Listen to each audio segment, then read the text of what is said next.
Hey everyone, welcome to the video. My name is Phoebus, a.k.a. and I am so tired. I've been putting in some extra effort this week in drawing the Fakemon and everything else I had to do, and it's had me feeling overwhelmed. But anyway, enough about me. Let's cover week 3 of the designs for Faketober. For this week, I've got another set of 7 Pokemon I designed throughout this last week for the Faketober challenge, hosted by Cryptid over on Instagram. I'll put a link down in the description if you want to check it out or check out her work. So for those unfamiliar, the Faketober challenge is very much so in the same corner of the Inktober challenge, where per day of October you get a prompt, a theme with which you are to make a Fakemon design. This week's prompts were Echo, Box Shape, Cryptid, K, Reptile, Steampunk and Fungi. So please join me while I go over all 7 of them in this video. Let's get started.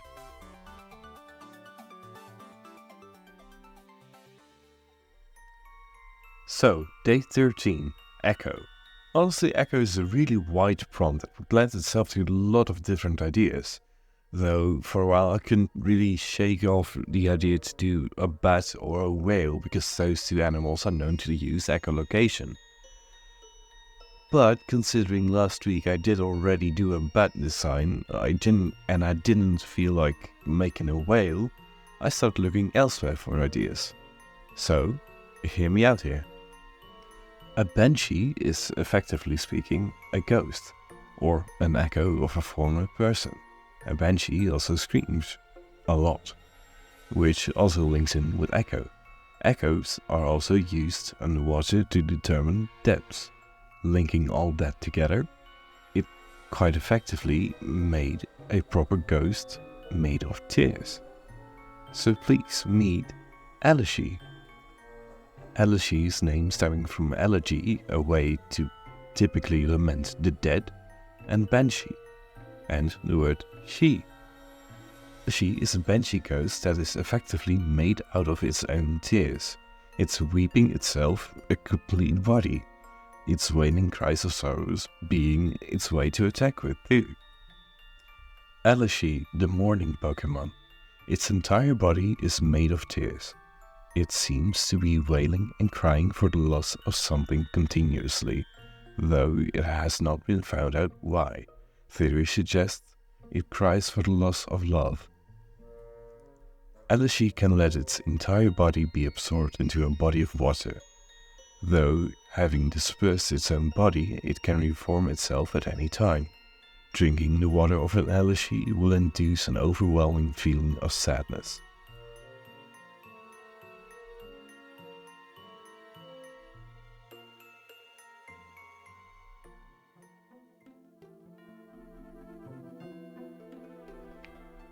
Day 14, Box Shapes. So we are 2 weeks in now officially, and I had the stupidest idea that worked strangely well. So with the box-shaped prompt, my mind wandered off to Minecraft. So yeah, the box-shaped prompt kind of made me think of a very silly variant I once sketched up of a Diglett, where it was basically a Minecraft block. But I didn't just want to do a single dirt block Diglett. So I committed to a dirt trio instead. So yeah, meet Dirt Trio. Imagine you're just walking around in a field or something in Minecraft, and the dirt itself would start going after you. Little fun fact, apparently a solid block in Minecraft is 1 meter or 3.3 feet high, and I kind of feel like it would have been fun to make Dirt Trio here 3 meters or 9.10 feet high too. Because effectively speaking, Dirt Trio is based on Minecraft blocks.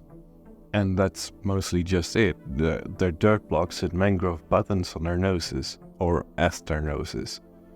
Yeah, that's kind of all the thought I went into them. Dirt Trio, the dirt block Pokemon. Its strange, multi-box shaped body has given researchers trouble. thinking originally that it was not of this world. Dirtio's body seems to be almost entirely made out of dirt, though it is thought that it does have a smaller body within the dirt heads. The makeup of its body being paired in 3 heads has linked it to the Pokemon Dugtrio, though the fact that it does seem to have smaller body within has led it to being classified as a different Pokemon.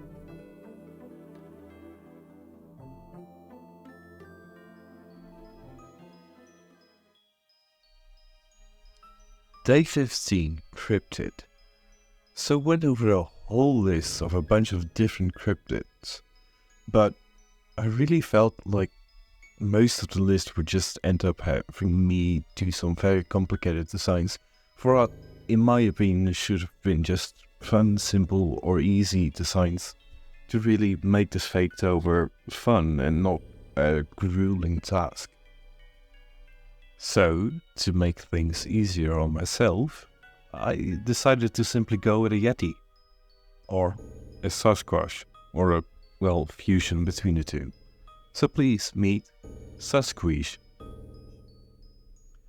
Its name stems from Sasquatch, squeeze and freeze.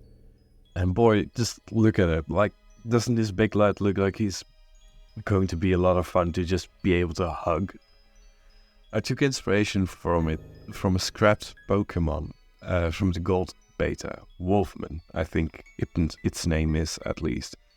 The rest of the design kind of came from a period in 2021 where I was experimenting with how to make proper Fakemon designs.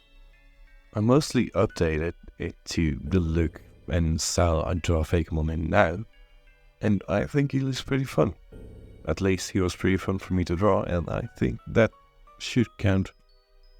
Sasquatch, the Yeti Pokemon, lives up in high mountains away from most other people and Pokemon, making it a rare Pokemon to simply encounter. It is not shy of others though. Sasquatch are very affectionate. It just prefers high altitudes. It is not super bright. This has caused for situations where Sasquatch has been recorded being too affectionate by accidentally breaking someone's bones. Sasquatch walking around in the forests have sparked cryptid hunters their imaginations.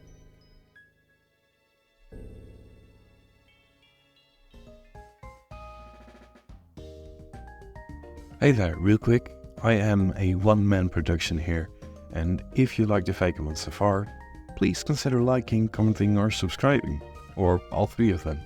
Let me know you want to see more. Let's get back to it. Okay, day 16, cake. So yeah, while thinking of what I could possibly do for the prompt cake, I couldn't really shake one single idea from my head, and I'm gonna be honest here, I do have a hard time explaining why I went this route. But I couldn't just shake the thought of doing an exploding cupcake. I don't know what sparked the idea, but here, meet Kaboom. Kaboom is simply a combination of cupcake and kaboom. The look for its cakey part, yeah, let's call it that, is inspired by good old King Bob-omb from Mario 64. It's decorated with starry sprinkles and a short fuse. Its own body is made up of the wrapper you mostly see on cupcakes. And, you know, it's bouncy because it's sugary and sweet. Kaboom, the cupcake Pokemon. Despite the sweet glazing that makes up part of its body, Kaboom has very bad temper and a short fuse. If it ever gets ticked off by something, it wouldn't be surprising for it to explode. The sweet aroma wafting from Kaboom's cake head attracts all sorts of other Pokemon to it. Kaboom's short fuse will lead to it exploding all over the unwanted attention, leaving these other Pokemon with burns and a sticky glazing on them.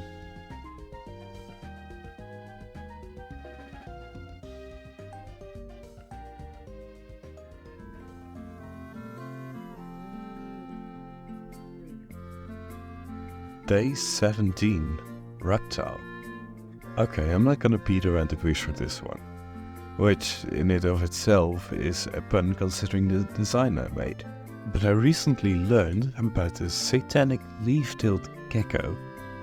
Side note, I don't know why they are satanic, but they are very cool looking in my opinion. So I kinda just wanted to do one of those. It's really that simple, actually. That and the fact that the prompt for the next day was bound to take more time than any before it. So I took my chances and made a simple gecko. So meet Folisaur. Its name is a cyclosaur style combination of the words foliage and lizard, making Folisaur. And again, I try to keep things simple with it, like I mentioned earlier, that it's just simply a leaf-tailed gecko, with mostly a flat adjacent body and a leaf as a tail, gradients on both added for more spice. Anyhow, Folisaur, the leaf-tail Pokemon. It has at times been mistaken to be a fake leaf at times, despite its body makeup sharing its genetics with most types of plants, leading researchers to believe it still could photosynthesize. It is believed to share a common ancestor with the Pokemon Trico. A diverging path would have led to Folisaur's defense adopting camouflage.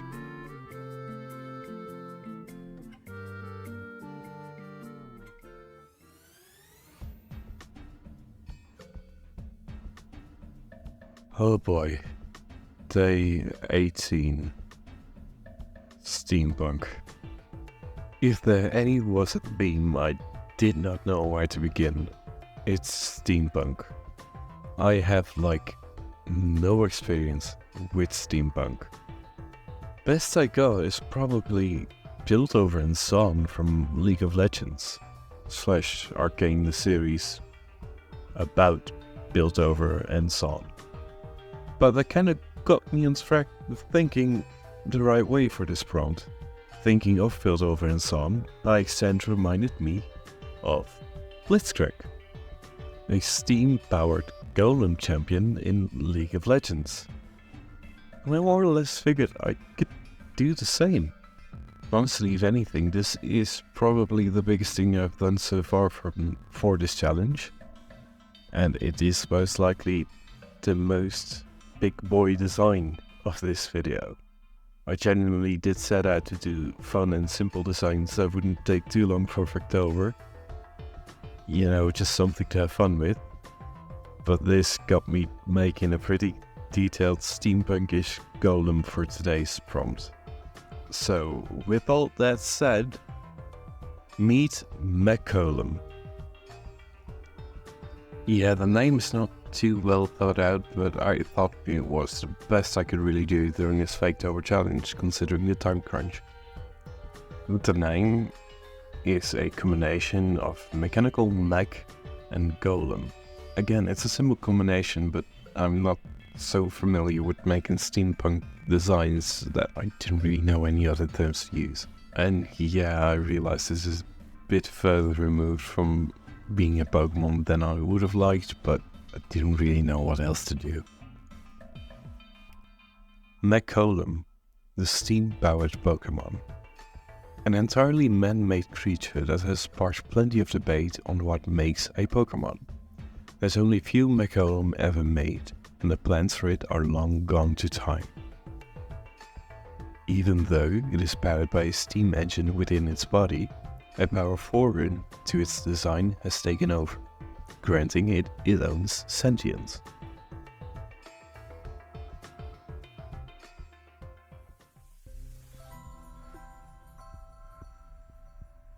Day 19, Fungi. So, originally I had found this fungus called the Tinder fungus, which I thought could make for a fun Pokemon, possibly like a fire-type fungus. Imagine a fungus that explodes like a bomb or something similar. The thing is, I couldn't find anything to really inspire or solidify that kind of idea in my head, so I more or less gave up on it and started looking somewhere else. So I think I did kinda win hard on this, though that might be a personal opinion. But don't be afraid to let me know if you agree or disagree with me or not. Anyway, so I figured the prompt of Fungi could also include me taking a shot at making an evolution for Parasect. And well, it kind of came pretty easily when I was working on it. So, meet Cordyceps. And of course its name comes from Cordyceps, an insect from Parasect's name. Its design is inspired by alien ships, common depictions of UFOs. You probably know the ones that are all glowy almost all over with a bunch of half spheres making up the bottom half of the ship. It's actually also inspired by claw machine claws, most notably with remnants of its insect body still making up the claw. The final big thing that went into it are the fungus named Dead Man's Fingers, which make up the claw parts at the bottom half of it. I honestly hope I did a good enough job of making it uncanny and strange looking. I don't go there too often myself, so I kinda thought it would be cool to try out that vibe. Cordyceps, the Basidiospore Pokemon. The mushroom has entirely taken over the body of the bug to a point where only fragments of it remain. Most of the bug's body has been converted to become part of the mushroom. It hovers low above the ground by releasing spores. If these spores find themselves a new suitable host, they will begin the cycle anew. Parts of the shroom's body pulsate a faint light as it's slowly moving the body.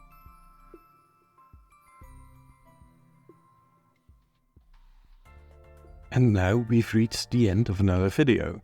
I really thought I was quicker about this one, but thank you for watching today. Please let me know which of these 7 designs you liked the most, or what you thought of the video overall. And if you did like it, please consider liking, commenting, or even subscribing for more. That's all from me for today. See you next time. Bye-bye!